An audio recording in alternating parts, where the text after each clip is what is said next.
Hello and good morning everybody from Phuket. In case you're just joining the channel, my name's David, and I've been, for the last few months, I've been travelling around Thailand and just doing little things here and there. Thanks for being here, and if you're enjoying the channels, guys, please just like, subscribe, and it doesn't cost a penny, and hopefully I'll be able to show you what's happening and reasonably up to date what's going on. Right, so I've been in Phuket for a couple of days now, and I've only got about another, let's say 8th today, 8th of February, and it's about 9:30 AM, and we're going to have a wee wander along the beach, let you see what's going on this morning, so it's not that busy.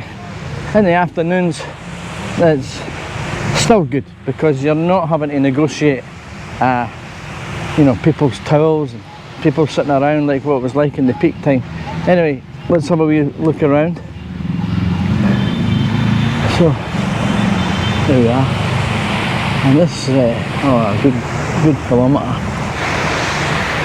A lot of rain and thunderstorm last night, and tide's out a wee bit, which is nice. So we can walk in this harder sand, it's a lot easier.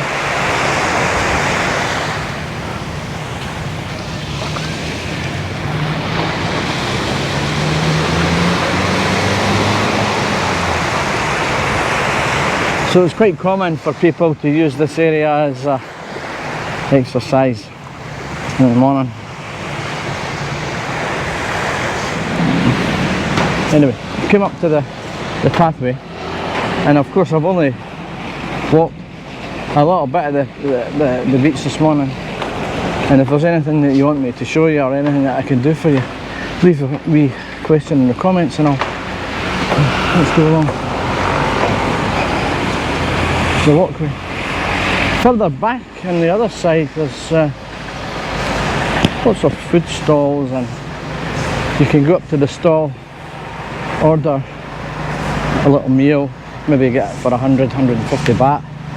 We'll put a mat out onto the sand for you, and you just plonk yourself down on that, and 5 or 10 minutes later your food will arrive, and then you can have that. You get cutlery and you can get napkins,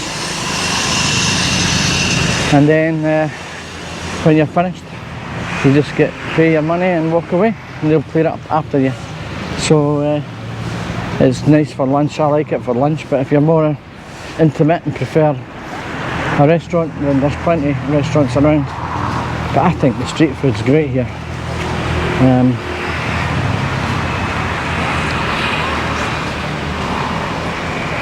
Yeah, a lot of people have commented on that. I will say there's not as much street food and markets as other parts of Thailand. There's certainly not a lot down here in the beach. There is, but not a lot. However, I think they're doing things with Phuket, you know.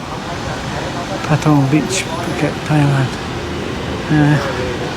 So I've walked up and down this road a couple of times during the night, and to be honest, you can hardly hear yourself think. Music is blaring, it's coming from all angles. So if you're sitting at a bar and you're trying to have a conversation with somebody, it's pretty difficult. I'm going to walk in the shade area. This is the Tiger Club here. It's always been closed up in that area, so I don't know if it's permanent or what. But this side of it is all open, and there's a lot going on there. But you still get a good time here, guys. You'll still get a good time in Patong. It's still got everything you want. For me, it's got even more because it isn't so busy, and the beach is nice and quiet, and peace and tranquility. And it's nice to be standing on Bangla Road and hardly hearing a thing. Amazing. Right guys, so round the corner here, and my hotel's just up here on the left. So here endeth this little walk. Not really much going on, really. I don't know if I'm expecting it to be busy or whatever, but it's a nice place to walk around and beautiful. I couldn't video and shoot consistently for a full hour because I don't have a battery charger or anything with me. So anyway, I'm going to go along to this motorbike place, see if I can maybe get a bigger bike. We'll see what happens there. Anyway, here we are. Grand Mercure, Phuket, Patong. The hotel and the people are really nice. They have to be. You expect it. That's the thing when you actually get a higher class hotel and you're paying that extra money, subconsciously you're expecting things to happen, and then little things don't happen.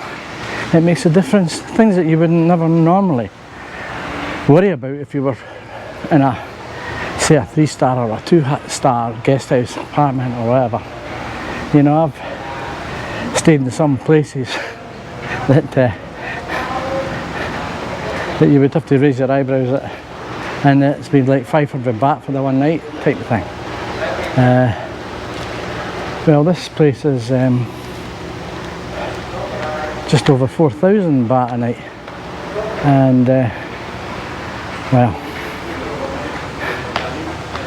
when you see these little things, they would annoy you if you've seen them. Anyway, back in the foyer, back down to the room, and we'll see you in a bit, guys. Actually, I've got a good room this time. As I was saying, that's my room on the right hand side. I've got access to the pool, little pool terrace. A lot of the other rooms have just got a kind of balcony up the stairs. But I splashed out a wee bit, and just to give me that wee bit more luxury until the end of my stay. I'll be leaving on the 11th. Sorry, I'll be leaving on the 12th. My flight's on the 12th. So I should arrive back in Scotland 13th. So nice surroundings, the gardens are all well kept and stuff like that. I mean, you would expect that for a hotel like this. Yeah, so here we are.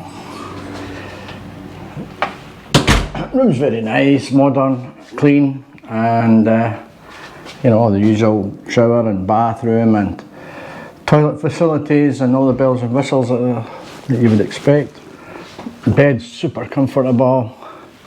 Yeah, nice modern room. Everything's working really good. Internet is not good, I have to say. Internet is not good, but I think a lot of hotels have that issue. And here we are. We've got the room, the little terrace here, and we've got access to the pool. So there we are. Yeah. So it's a beautiful little, comfortable, relaxing room.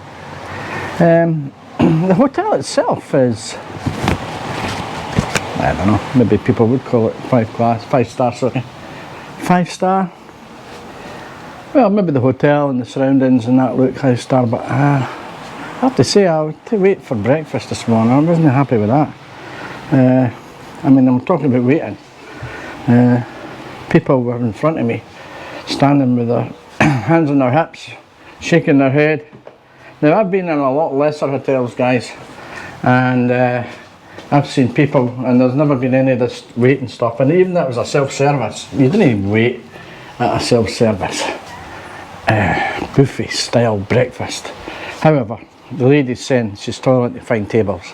Now, when I looked in, I counted 7 tables that were right in front of me that were full of food, and